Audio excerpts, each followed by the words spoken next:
In this video, we're going to look at a really clean and complete way to present a math lesson. So I am in the teacher view of my Nearpod, and my Nearpod is really just here to collect all of the pieces of my lesson so that kids don't have to click around or go anywhere else. So it starts with the video. I can play the video. Students can play the video either way. I can share my screen. I can also, by putting the Nearpod into the video from YouTube into the Nearpod, if I wanted to, I can add checkpoints along the way where students would need to answer questions. They can be open-ended response questions with a verbal response or a written response, or they can be quick quiz questions with a multiple choice response. So whichever way I do that, I can play the video. It's embedded. Kids are seeing it and answering questions. And then the next slide immediately opens ClassKick. So here's the student view. They click open the web page and they're straight into the ClassKick. And the guided practice is happening in the ClassKick so that I can see student work and I can give feedback to student work. So that just takes them into the ClassKick.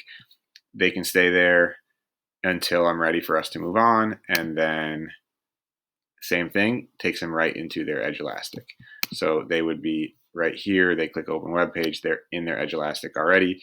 That's all the Nearpod is. It's just the video, the ClassKick, the Edge Elastic, but it's worth embedding each because kids don't have to go anywhere else. They don't need a link. All they need to do is get on my Nearpod and I'll walk them through it and I can control that pace. So that is all you're seeing with the Nearpod. It's really simple and it moves them through the lesson progression from the video to the guided practice in ClassKick to the Edge Elastic for more independent practice and or the exit ticket. If we look at what's actually in the ClassKick, here is the teacher view of the ClassKick, so I can see everybody progressing through the lesson. Through the guided practice, I can see with this black box here where students are. If they're signed in, I can see which slide they are working on in the guided practice, and I can see these flags popping up that are telling me how kids are doing. So if we start even with the fluency, if I make the fluencies into these fill-ins with the correct answer input, it will flag for me the wrong answers. And I can take a teacher view here and I can look at the slide one,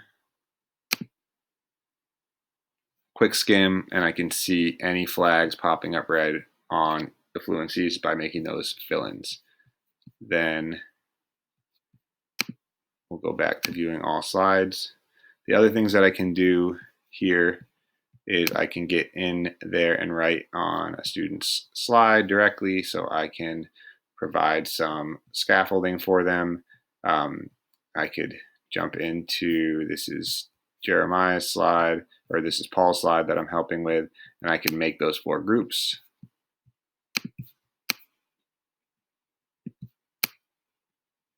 And I can scaffold things right there while I'm talking to Paul on Zoom.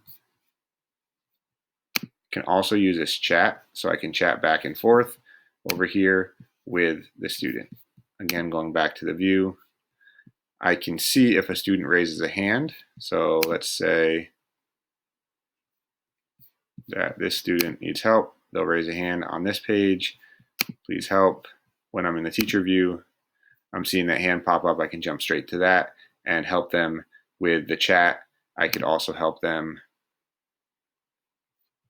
by writing something right here on their page with the text box or the drawing tool, or I could record something for them and drop that recording file right into wherever they need it, and they can listen to that recording file. So all of those ways for me to give feedback.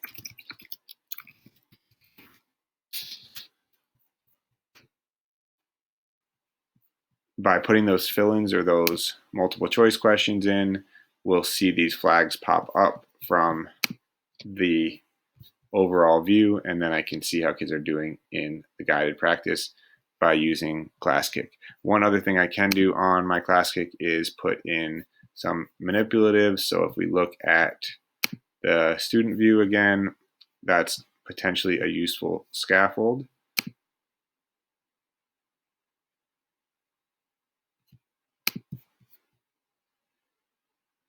on this slide,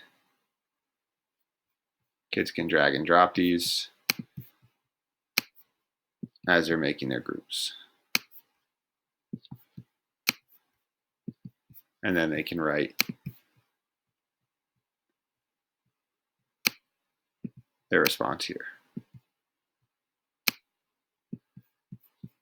So ClassKick is a good tool for me to be able to do the guided practice. And again, because I can embed the ClassKick directly into my Nearpod, I can keep things really simple and have my teacher side of the Nearpod where I can just move them from the video into the guided practice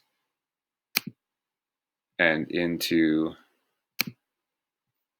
the Edge Elastic for independent practice or exit tickets without having to push anything out and without having them to jump onto any other links.